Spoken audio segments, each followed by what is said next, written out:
బులెటిన్లో ఇప్పుడు speed news చూద్దాం.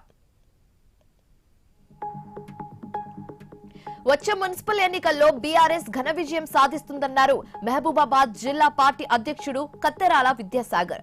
మాజీ ఎమ్మెల్యే రెడ్డియా నాయక్ ను విమర్శించడమే పనిగా కాంగ్రెస్ నాయకులు పెట్టుకున్నారని చెప్పారు. డోర్నకల్ గ్రామ పంచాయతీని మున్సిపాలిటీగా మార్చేది బీఆర్ఎస్ పార్టీ అని తెలిపారు. రెడ్డియా నాయక్ చేసిన పనులకు కాంగ్రెస్ నాయకులు రిబ్బన్లు కట్ చేస్తున్నారని మండిపడ్డారు.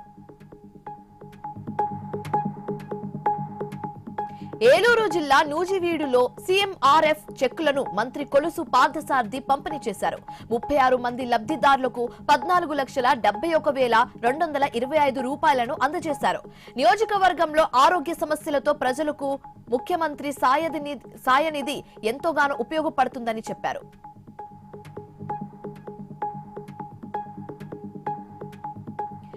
ఏలూరు జిల్లా మిర్జాపురంలో సంక్రాంతి సంబరాలు ఘనంగా ప్రారంభమయ్యాయి. మాజీ ఎంపీ మాగంటి బాబు ఈ వేడుకలను ప్రారంభించారు. 3 రోజుల పాటు సంక్రాంతి సంబరాలు నిర్వహిస్తామని తెలిపారు. నియోజకవర్గంలో మొదటిసారిగా వివిధ రకాల పోటీలు నిర్వహిస్తున్నామని, వారికి బహుమతులు అందజేస్తామని తెలియజేశారు.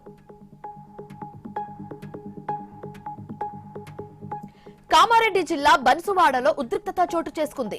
కొల్లూరు దగ్గర జరిగిన రోడ్డు ప్రమాదంలో మృతి చెందిన మహిళ మృతదేహంతో ధర్నా చేపట్టారు.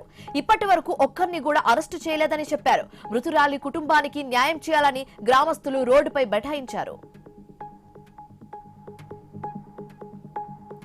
సూర్యాపేట జిల్లా తుంగతుర్తిలో ఏసీబీ అధికారులు దాడులు నిర్వహించారు. ఇంటి నిర్మాణం కోసం పంచాయతీ కార్యదర్శి కృష్ణ లంచం తీసుకుంటూ ఉండగా రెడ్ హ్యాండెడ్ గా పట్టుకున్నారు. కొత్తగా నిర్మించుకునే ఇళ్లు కోసం 6,000 రూపాయలు లంచం డిమాండ్ చేయడంతో ఏసీబీని ఆశ్రయించాడు బాధితుడు.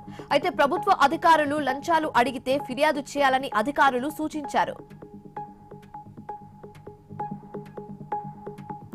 కడప జిల్లా జమ్మలమడుగులో జాతీయ వాలీబాల్ పోటీలో వెస్ట్ బెంగాల్ విజయం సాధించింది. Final match Haryana west Bengal మధ్య హోరాహోరీగా జరిగింది. బెంగాల్ క్రీడాకారిణులకు జిల్లా అధ్యక్షుడు భూపేష్ రెడ్డి కప్ అందించారు. క్రీడలు మానసిక ఉల్లాసాన్ని పెంపొందిస్తాయని భూపేష్ రెడ్డి అన్నారు. కడప జిల్లా గండికోట ఉత్సవాలను విజయవంతం చేయాలని కోరుతూ ర్యాలీ నిర్వహించారు. మున్సిపల్ ఆఫీస్ నుంచి R&B బంగ్లా వరకు ఈ ర్యాలీ కొనసాగింది. ఉత్సవాల ఏర్పాట్లను జిల్లా కలెక్టర్ చెరుకూరు శ్రీధర్ పరిశీలించారు.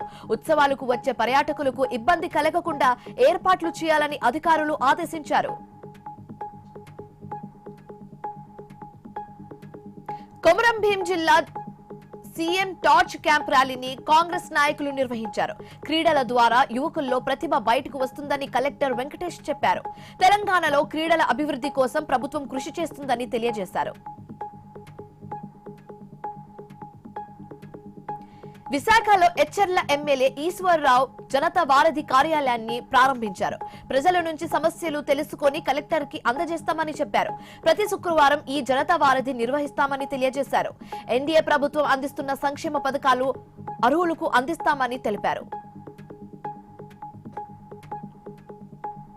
కృష్ణా జిల్లా ఆకునూరులో సంక్రాంతి సంబరాలు ఘనంగా ప్రారంభమయ్యాయి. ఈ నెల 13 వరకు ఈ వేడుకలు నిర్వహించబోతున్నారు. ప్రజలందరూ సుఖ సంతోషాలతో సంక్రాంతి జరుపుకోవాలని టీడీపీ మాజీ ఎమ్మెల్సీ రాజేంద్ర ప్రసాద్ చెప్పారు. మన సంప్రదాయాలలో భాగంగా వివిధ పోటీలు నిర్వహించడం ఎప్పటి నుంచో ఆనవాయితీగా వస్తుందని తెలియజేశారు.